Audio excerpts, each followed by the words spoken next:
Le mois passé, j'étais à l'entraînement et j'en viens discuter avec un bodybuilder qui pratique la compétition. Petit à petit, on en vient à parler de ses blessures récurrentes au niveau notamment de l'avant de son épaule, endroit dans lequel se rassemblent beaucoup de tendons et de muscles différents. On en vient à parler de la mobilité, de l'épaule et puis du corps en général et il me dit cette phrase: je suis raide de partout, comme la plupart des bodybuilders. Ce niveau d'entraînement, tu dois faire un choix.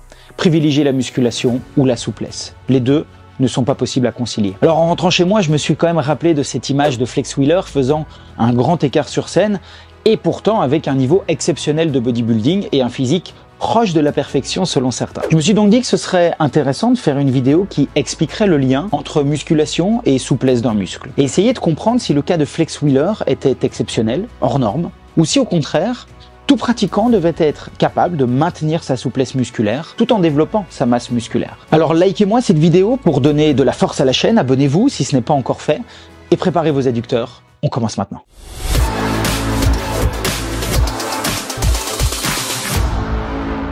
Salut l'équipe, je m'appelle Jonathan et puis sur cette chaîne on parle de sport, de performance, de santé, d'hypertrophie, de musculation, bref, tout ce qui tourne autour du monde du fitness. Alors oui, pour faire simple, il suffit de s'étirer pour gagner en souplesse.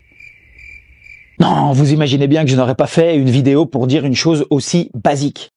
Quoique plutôt réaliste, la question reste quand même tout de même un peu plus complexe. Alors, essayons d'amener un peu de science, d'expérience et de bon sens. À la fin, ce sera à vous de juger s'il est possible de concilier musculation et souplesse.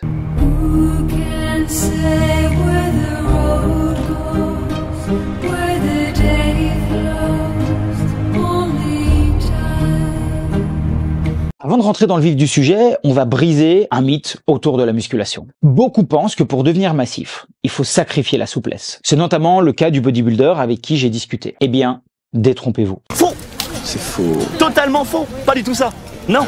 J'ai envie de te dire menteur! Prenez le cas de Flex Wheeler par exemple, ou de Ronnie Coleman, ou encore, un peu moins massif, de Christophe Cario, de Jean-Claude Van Damme, ou encore de John Cole alias Juji Mufu. Tous ont réussi à développer leur masse musculaire tout en étant souples. La question est donc, comment ont-ils fait? Et puis on peut se poser la question du pourquoi. Pourquoi être souple quand on fait de la musculation? Alors voici deux réponses au pourquoi.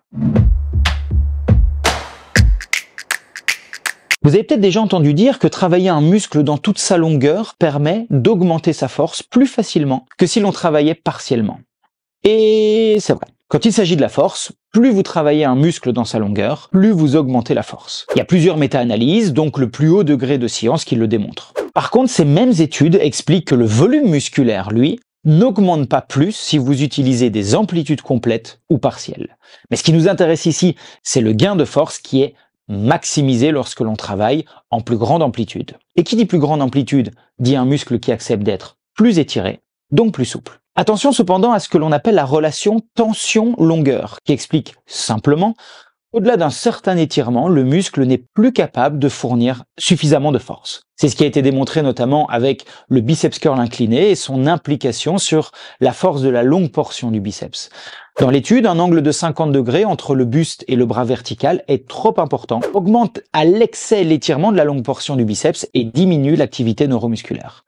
Bon, cette étude explique aussi qu'il y a d'autres paramètres qui prennent le relais pour maintenir un taux de force relativement haut et permettre au biceps curl incliné d'être un très bon exercice pour le biceps. Tout ça nous montre que avoir un muscle plus souple qui accepte un plus grand étirement nous permet de le travailler dans toute sa longueur et d'augmenter plus facilement sa force. On pourrait croire que quand on est souple, on a moins de chances de se blesser. C'est vrai. Sauf si vous êtes trop mobile. Si on prend les deux extrêmes de la souplesse, on a d'un côté les hyperlaxes et de l'autre les gens qui sont extrêmement rigides. Avec les connaissances actuelles qui viennent à la fois de la science et de l'empirisme, donc de l'expérience de terrain, on se rend compte que les deux peuvent blesser. Donc à la fois les gens qui sont souples et les gens qui ne le sont pas. Mais bien sûr, ça ce sont les extrêmes du curseur. On peut être souple sans être hyperlaxe, comme l'être un peu moins sans pour autant basculer dans une rigidité complète. C'est le principe même d'un curseur. Tout ça pour dire que 1. La souplesse peut prévenir des blessures à partir du moment où elle est adaptée aux mouvements et aux contraintes. Et 2.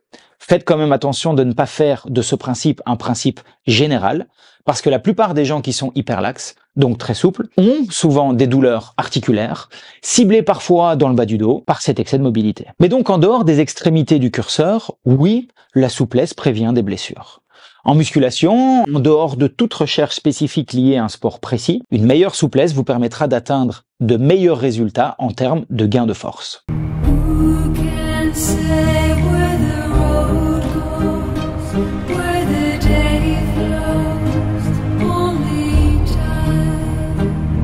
Maintenant qu'on a compris que la souplesse musculaire pouvait nous aider à améliorer nos gains en musculation, la question qui se pose, c'est comment y arriver? Le premier aspect réside tout simplement dans la régularité. C'est pas pour rien que je vous ai pris les exemples au départ de la vidéo. Si Flex Wheeler est capable de faire le grand écart sur scène, c'est parce que plus jeune, il pratiquait le kickboxing et a maintenu la souplesse acquise au fur et à mesure du temps. Jean-Claude Van Damme et Christophe Cario ont tous les deux aussi pratiqué les arts martiaux et donc répété et maintenu leur souplesse, notamment au niveau des jambes. Didju Muful le dit lui-même, il kiffe avoir son grand écart et donc passe du temps à maintenir de la souplesse au niveau des jambes et du reste de son corps d'ailleurs. Pour ce qui est de Ronnie Coleman, il a commencé en tant que powerlifter. Alors, je présume, ça reste qu'un avis, qu'il a maintenu et entretenu en tout cas cette mobilité articulaire qui lui permettait notamment de descendre sous la parallèle. Dans tous les cas, ces athlètes ont travaillé leur mobilité et l'ont maintenue dans le temps grâce à différentes méthodes d'étirement et de mobilité. Que ce soit des étirements passifs comme les étirements à angle constant ou moment constant,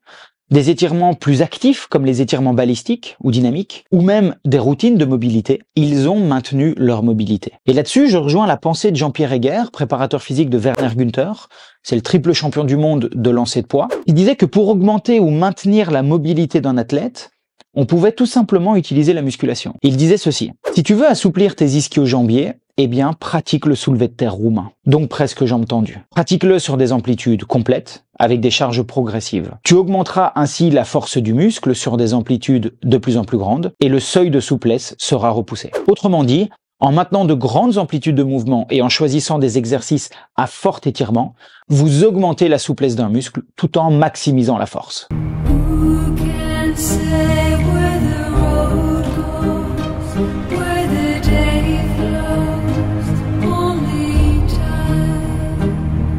Oui, la musculation et la souplesse sont tout à fait compatibles.